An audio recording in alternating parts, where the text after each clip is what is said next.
인도 여선교회가 1차로 지금 한 20명 되는 그분들이 하나로 서로 간에 교류하고 결속될 수 있는 그런 선교회가 될 수 있도록 노력해 주시기 바랍니다. 이제 56절은 사울왕의 시기를 받았던 다윗이 망명 생활을 하던 중에 블레셋 땅 가두라는 곳에 가두왕 아기스에게로 피신을 갑니다. 그걸 갖다 뭐라 하죠? 요즘 말로 말하면 망명을 하는 망명. 그냥 핍박이 심해서 다른 나라 가는 것을 망명이라 하잖아요. 북한에서 남한으로 망명 오고 이렇게 하는 것처럼. 그래서 글로 피신했지만 그곳의 신하들이 다윗을 좋게 보지 않죠. 왜냐하면 자기 나라의 장수를 죽였던 사람이잖아요. 누굴 죽였어요? 골리앗을 죽였었잖아요. 그래서 골리앗을 죽이는 바람에 자기 나라가 졌고 전쟁에서 졌고 어려움을 겪었단 말이에요.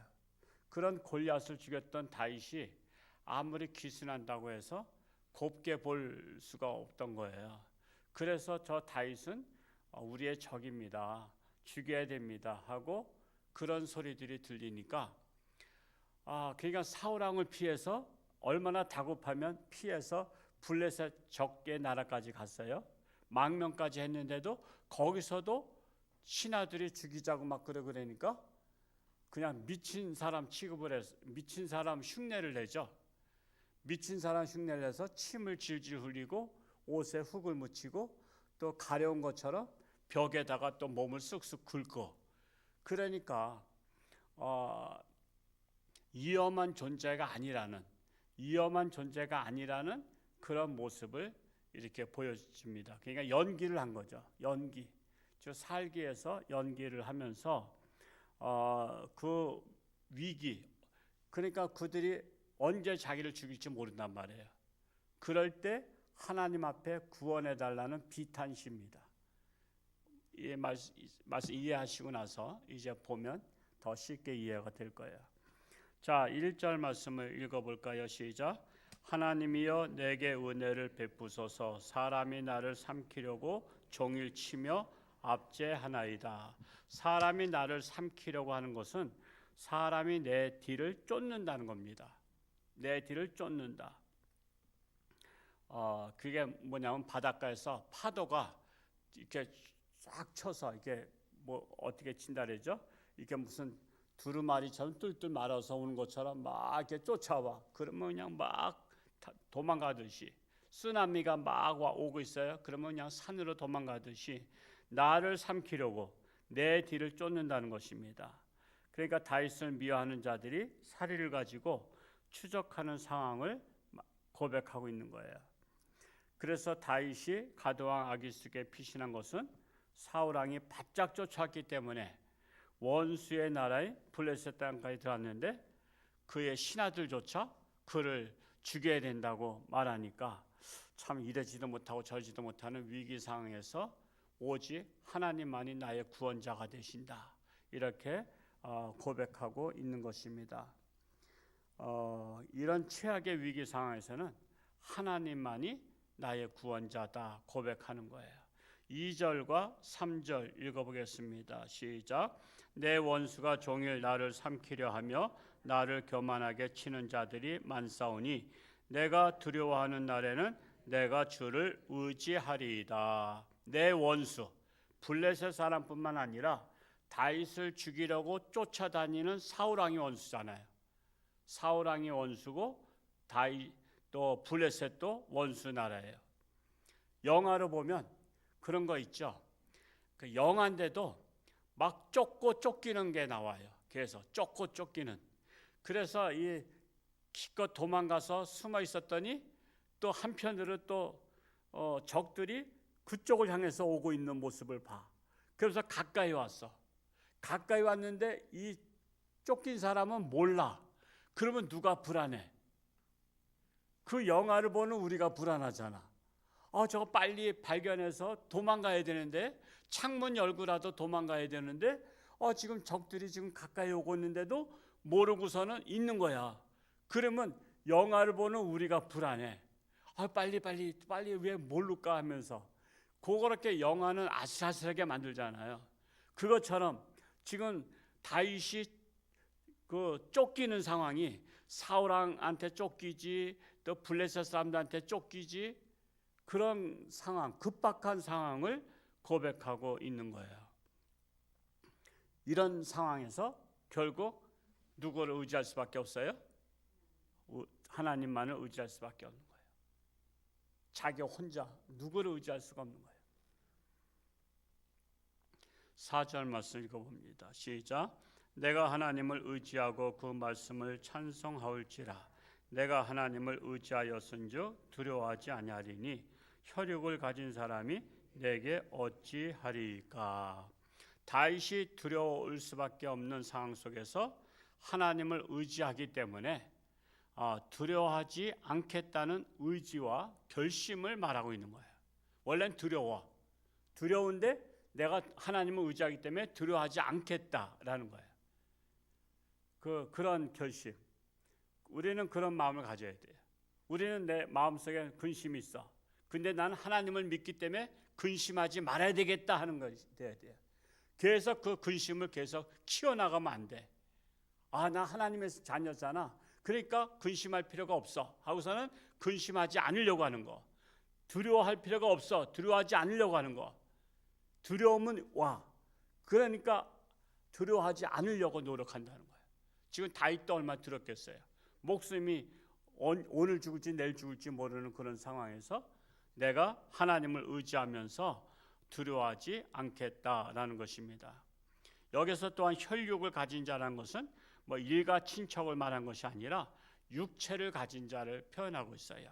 육체를 가진 자가 내게 어찌하리까 라고 하는 것입니다. 주님을 내가 의지하면 나를 어찌할 수 없다라고 스스로 또 이렇게 고백을 하는 거예요. 5절 말씀을 읽어봅니다. 시작. 그들이 종일 내 말을 곡해하며 나를 치는 그들의 모든 생각은 사악이라. 그들이 종일 내 말을 곡해한다. 곡해가 뭐죠? 삐뚤어진 거잖아요. 여러분, 삐뚤어진 사람의 특징은요, 항상 말을 왜곡해서 들어. 말을 왜곡해서 삐뚤어지게 듣는 거야. 말이 직선으로 나가야 되는데 이게 호수가 삐뚤빼뚤하면 삐뚤삐뚤해서 오는 거야. 삐뚤삐뚤해서. 이게 삐뚤어진 거잖아요. 삐뚤삐뚤해서 와. 그러니까 여러분, 말을 이 곡해서 듣는 사람들이 많아. 곡해서. 그러니까 그런 사람은 아무리 진실을 말해도 왜곡해서 들어. 왜곡해서. 그러니까 우리가 정말 주님 앞에서 이 삐뚤어진 마음을 펴야 돼. 우리는 대장간에 가서 연장 휘었으면 피잖아. 그냥 불에다 달궈가지고 핀단 말이야. 그것처럼 우리들의 마음들은 거의 다 삐뚤어져 있어. 삐뚤어진 마음을 우리는 하나님께로 나와서 이걸 펴야 되는 거야. 불에 달궈야 돼. 무슨 불? 성령의 불에 달궈야 되는 거야. 성령의 불에 달궈가지고 나의 삐뚤어진 마음을 쳐야 되는 거야. 그래서 올바르게. 그래서 진실은 우리가 바로 받아들일 수 있고, 그 왜곡된 말, 삐뚤어진 말이 우리한테 오지 못하도록 해야 되는 거예요. 그래서 사람들은 혀로 무엇을 분별하죠? 맛을 분별하잖아. 맛을. 혀로, 눈으로 맛을 분별하는 게 아니야. 맛있게 생겼네. 그때 먹어보니까 그래. 그러니까 눈으로 분별하는 게 아니야. 귀로 분별하는 게 아니야. 혀로 분별해. 그것처럼 사람이 분별할 수 있는 분별력이 있어야 돼. 저 사람이 진실한 사람이냐, 진실하지 못한 사람이냐, 그것을 분별할 수 있는 사람이 지혜로운 사람이야. 그걸 분별할 수 없으면 어리석은 사람이야.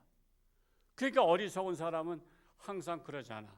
결혼하고 나서 속았구나. 왜 속았어? 상대가 나를 속였지만 내가 어리석기 때문에 분별하지 못했잖아.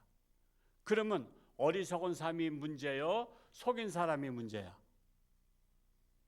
물론 속인 사람도 문제지만 나에 대해서는 내가 책임을 져야 되잖아. 나에 대해서. 내 인생은 내가 책임져야 되잖아. 그러니까 여러분, 세상에는 속이는 사람이 그렇게 많아. 문제는 내가 속지 않으려고 하는 게 중요한 거야. 아니 여러분, 위에서 지나가는데 뭐가 돌멩이가 떨어지고 있어.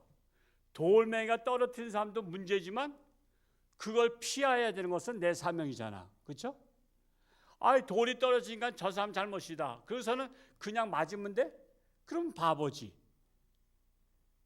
우리는 내가 피할 건 피해야 되는 거야. 그러니까 우리가 삐뚤어진 사람에 대해서도 우리는 딱 이 사람은 삐뚤어진 사람이구나. 그러면 그 사람의 말을 우리가 들어서는 안 되는 거야. 근데 이 거짓말을 자꾸만 듣고 또 들어. 그러니까 거짓말에 속은 사람이 되는 거야. 거짓말에 속은 사람. 그러니까 어리석은 사람이 되는 거야. 그래서 우리는 교회 와서 어리석음을 버려야 되는데, 사람들은 자기가 갖고 있는 것을 소중하게 여기는 게 있어. 소중하게. 그러다 보니까 자기의 어리석음도 버려야 되는데 버리지를 않아. 그게 자존심 때문에 그래. 자존심 때문에. 그러니까 우리가 자존심을 버려야 되는 거야. 그래서 어리석음을 버려야 되는 거야. 그래서 삐뚤어진 사람의 특징은 말을 왜곡해서 듣고, 또 삐뚤어진 사람은 진실도 왜곡해서 듣고, 그래서 악인들의 특징은 모든 생각이 악하다라는 거예요. 악하다. 생각이 악해. 어떻게 하면 사기칠까? 참 요즘에 희한하게 사기 잘 친 사람들 많잖아. 여러분, 우리는 생각해도 그게 생각이 안 되잖아. 어떻게 이렇게 사기를 잘 쳐? 보이스 피싱을 통해서 어떻게 거기에는요, 아니 세상에 배운 사람들도 다 넘어간대. 배운 사람도. 경찰도 넘어간대. 경찰도. 보이스 피싱에 경찰도 손해들 많이 봤대. 아니 그런 사람을 잡는 경찰도 넘어가는 거야. 판검사도 넘어가고 변호사도 넘어가고 교수도 넘어간대. 얼마나 그쪽에 교묘하게 하는지 몰라. 근데 선인은 악한 일을 생각하지 않고 뭘 생각해? 선한 일을 생각하잖아. 어떻게 하면 선한 일을 할 것인가? 어떻게 하면 세상을 아름답게 할 것인가? 정말 어떻게 하면 좋은 세상 만들 것인가? 저도 이제 목회를 이제 몇 년 안 남았으니까 어떻게 하면은 다음 세대를 살리고 내가 은퇴할 것인가? 저는 그 생각이에요. 다음 세대. 제 머릿속에 다음 세대가 꽂혀 있어요. 지금 교회마다 다음 세대가 없잖아요. 우리 교단에 약 60%, 9,700개 교회요. 9,700개 교회 중에 60%라는 것은 거진 6,000개 교회가 교회 학교가 없어요. 그리고 70대, 80대, 90대만 사시는데 이분들 20, 30년 후에는 돌아가시면 약 20, 30년 내에 6,000개 교회가 없어진다는 거예요. 우리 한국에 교회가 들어오면서 얼마나 많은 복을 받았어요. 그리고 제2의 선교하는 나라가 됐잖아요. 미국 다음으로 선교사를 많이 파송한 나라가 우리나라예요. 그런 나라에 지금 다음 세대가 없어지니까 이거 얼마나 심각해요. 그래서 짧은 기간이지만 어떻게 하면 다음 세대를 살리는 방향으로 물꼬를 틀고 나서 내가 은퇴해야 되겠다. 제가 이 생각을 하는 거야. 왜? 2007년도 교회 열람 보니까 그때 유치부 유아부가 재적이 150명이었단 말이에요. 우리가 150명 되고 중고등부 아동부가 재적이 200명씩 됐다고. 아동부가 한 200명 되는데 출석은 한 90여 명, 중고등부도 한 200명 되는데 출석은 90여 명.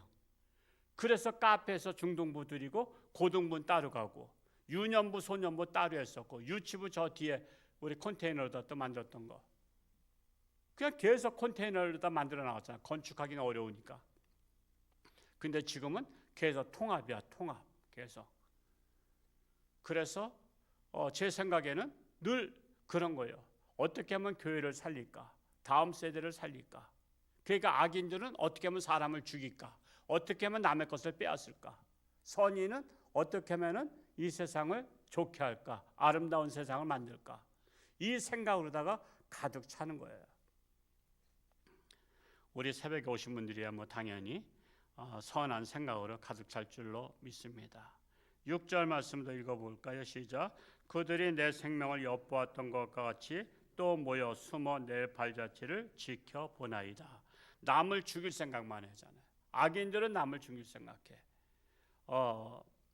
악인들이 왜 남을 죽일 생각하느냐? 7절에 나와 있어요. 7절 읽어볼까요? 시작. 그들이 악을 행하고야 안전하오리이까 하나님이여 분노하사 무백성을 낮추소서. 악을 행하는 것이 자신들의 안전을 지켜준다고 생각해. 악을 행하는 것이. 그래서 여러분 그 조선의 시대 그 역사를 보면요, 그 악인들이 그거 뭐 그냥 부정을 저지르고 그런 것을 그 충신들이 그거를 얘기하잖아요. 파악하고 알고 있으면요, 내가 안전하려면 저 충신을 죽여야 되겠다고 생각하는 거야. 그래야 내가 안전한. 그래서 충신을 몰아? 역적으로 몰잖아.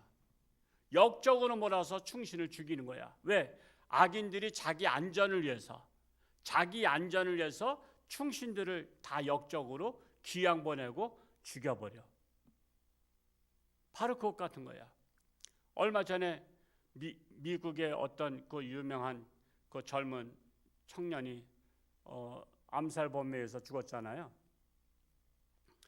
뭐 250m 거리에서 쐈다가 250m는 맞힐 만한 거리예요. 저도 뭐 군대에서 뭐 사격 20발 중에서 20발도 제가 맞춰보기도 했지만 보통 250m, 200m, 100m 이 세 개를 100m 거리, 200m 거리, 250m 거리를 놓고도 뭐 총으로 다 맞춰봤어요. 그러니까 얼마든지 맞출 수 있는 거리, 그 옥상에 숨어서 총을 쏴서 죽였잖아요. 왜 죽였죠?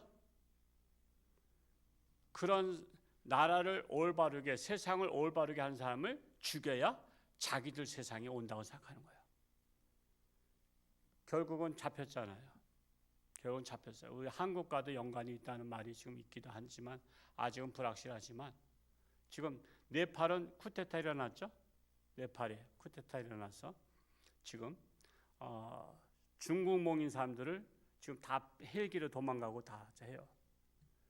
다 그냥 나라를 팔아먹는 지도자들이 얼마나 많은지 몰라요. 우리나라도 마찬가지예요. 일제시대 때 제가 한일 합방의 역사를 보니까 한일 합방할 때 그렇게들 국민들은 반대 안 했어. 왜냐하면 일본하고 힘을 합치면 좋은 나라 되는 줄 알았거든. 근데 한일 합방하고 나서 보니까 위안부로 끌려가고 또 우리 남 청년들은 군대로 다 끌려가면서 그리고 또 전라도에 그 호남선이 왜 생겼어요? 쌀을 일본으로 가져가고 제가 이천이 고향인데 여주 이천도 그 철길이 있었어요. 기차가. 그게 여주 이천, 수원, 인천, 부두항까지 있는 거야. 남이천역까지. 그래서 여주 이천 쌀이 좋다고 그 쌀을 일본으로 가져가려고 했단 말이야. 그러니까 일본하고 합치니까 우리나라가 망하는 길로 가는 거야. 근데 거기에서 재미 본 놈들이 을사오적을 비롯해서 일본의 나라를 팔아먹은 국무총리를 대신해서 저기들이잖아. 이 사람들이 나라 팔아먹은 거야. 근데 이 똑같은 짓을 항상 역사는 반복해요. 그래서 역사를 가르쳐야 돼요. 지금 중국에다 나라를 팔아먹으려고 하잖아요. 지금 중국에서 얼마나 계속 중국몽이야. 중국몽. 중국 사람은 3년만 오면 우리나라 투표도 하고 땅도 사주고 또 우리는 아파트 같은 거 살 때 얼마나 이자가 비싸고 지금 대출도 못 받는데 중국 사람은 무조건 대출을 해주잖아요. 그러니까 중국의 나라를 팔아먹는 사람이 많아서 그런 거예요. 그 국회의원들이 다 지금 거의 다 그래. 뭐 제가 조사할 수는 없지만 지금 우리나라를 중국에 팔아먹으려고. 태양광도 다 중국제 쓰잖아요. 중국제 쓰고. 그냥 모든 것을 다 중국 거 써. 그러다 보면 중국몽이 되는 거예요. 그 일로 정책이 바로 그거예요. 다른 나라에 들어가서 그 나라를 장악하는 거예요. 지금 중국의 소원이 뭐예요? 우리나라 잡아먹는 거잖아요. 그러니까 악한 자들은 남의 나라를 살릴 생각 안 하고 잡아먹을 생각만 해. 빼앗을 생각만 해. 근데 우리나라는 그렇지 않잖아. 그래도 우리는 어떻게 하면 이제 잘 먹고 잘 사니까 어려운 나라 도와줄 생각하잖아. 제가 월드비전에 한 오랫동안 몸담고 있지만 월드비전이 우리나라에서 생긴 거예요. 바피얼스 목사님, 한경기 목사님이 전쟁 고아들을 돌보게해서 생긴 것이 확산돼 가지고 지금 세계에서 가장 큰 NGO가 된 거야. 그래서 어떻게 하면 남의 나라 도와줄까? 우리는 그런 생각 갖고 있단 말이에요. 어떻게 하면 선한 일을 하고 남의 나라를 도와줄까? 이런 생각을 하는데 악한 나라는 어떻게 하면 남의 나라 뺏어서 그냥 편하게 먹고 살까? 이런 생각들을 하고 있단 말이에요. 그래서 우리가 하나님 말씀을 통해서 그런 나라들의 복음이 들어가야 남의 나라를 빼앗고 죽이려고 하는 것이 아니라 이제는 서로 더불어 손잡고 함께 상생하는 그런 나라들로 가야 한다는 사실이에요. 그래서 복음이 나라를 살리는 길이고 세상을 살리는 길이다. 이 사명을 작은 교회지만 우리 교회가 이 사명을 잘 감당해서 이것이 파급 효과가 각 교회들로 확산되고, 태평양의 나비 효과 이런 거 아시죠? 나비가 살랑살랑하고 날아가면서 바람이, 그 나비 바람이 뭐 별거 아니잖아. 근데 나비 바람이 계속 파고를 치면서 이웃의 바람들과 합쳐지다가 태평양 태풍이 된다는 거 아니야. 최초에는 나비가 살랑살랑 나른 거래. 거기에서 시작한 거래. 근원 따져보니까. 우리 강줄기도 그렇잖아.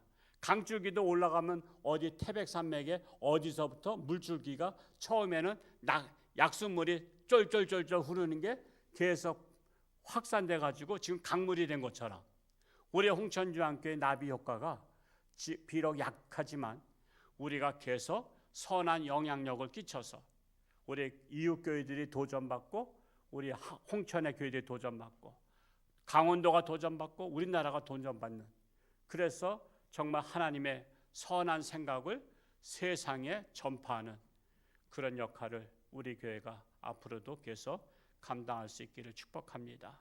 할렐루야. 고맙고 감사하신 아버지 하나님, 오늘도 하나님의 전에 나와 하나님의 말씀을 통해서 우리가 봅니다. 다윗은 사면초가 사울왕이 죽이려고 했고, 또 블레셋의 또 신하들이 죽여야 한다고 할 때 오직 주님만을 바라봅니다. 악한 자들은 악한 생각만 합니다.